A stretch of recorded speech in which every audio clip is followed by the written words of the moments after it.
As usual അമ്മ പോയതിനു ശേഷം എണീച്ചത്. കാപ്പിയെ കുടിച്ച് നിന്നപ്പോഴത്തേക്കാണ് മാമ എന്നെ വിളിക്കാൻ വന്നത്.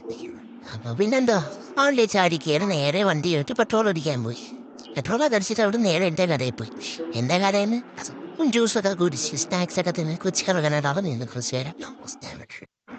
അവിടെ നേരെ ഞങ്ങൾ പാരിപ്പള്ളി തുണിയെടുക്കാനാണ് പോയത്. അപ്പോഴത്തേക്കെന്താ, മാമ ട്രയൽ റൂമിൽ പോയപ്പോഴത്തേക്കും ഉള്ള ചെറുക്കൻ്റെ കുർത്തകേടാണ് ഈ കാണുന്നതൊക്കെ. വിശപ്പാണല്ലോ മേ, കയറി ഊണും കഴിച്ചു. ഫോണ് കഴിച്ചെൻ്റെ ക്ഷീണമാണ് ഇപ്പം കണ്ടുകൊണ്ടിരിക്കുന്നത്. ഞാൻ പാരിപ്പള്ളി പോയത് പേപ്പറും പശയും വാങ്ങാനായിരുന്നു. അതും ഞാൻ വാങ്ങിക്കൊണ്ടാണ് തിരിച്ചു വരുന്നത്. ഇന്ന് നീ കല്ലുവാതൊക്കെ ചെന്നിട്ടൊരു ക്ലാസ് എടുക്കാണ്ടാണ്. വീട്ടിൽ വന്നോണ്ട് ഡ്രസ്സൊക്കെ മാറി നേരെ അങ്ങോട്ട് വെച്ച് വിട്ടു. അവിടെ ചെന്നപ്പോൾ കൊച്ചു പിള്ളേരാണ്ട് എല്ലാവരും എന്നെയൊക്കെ ആക്റ്റീവായിട്ട് ഇരിക്കുന്നത്. എന്ത് ചെയ്യണം, ഇനി എന്ത് ചെയ്യും, ഫുൾ സംശയം. പിന്നെ അവർക്കെല്ലാം ഓരോന്ന് പറഞ്ഞു കൊടുത്ത് അവർ 6 മണിയൊക്കെയപ്പോൾ ഞാൻ എൻ്റെ വീട്ടിലോട്ട് തിരിച്ചു. വീട്ടിൽ വന്ന് ഞാൻ കട്ന കുടിച്ചിരുന്നപ്പോൾ അമ്മയും വന്നു.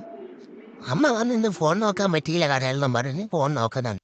നാളെ എനിക്ക് എക്സാം ഉണ്ട്, പക്ഷേ എനിക്ക് അതിനെപ്പറ്റി വലിയ ധാരണയില്ല. അതുകൊണ്ട് അതിലൊന്ന് പഠിക്കാൻ കരുതി. അത്രയൊക്കെ ഉള്ളൂ. Tata bye.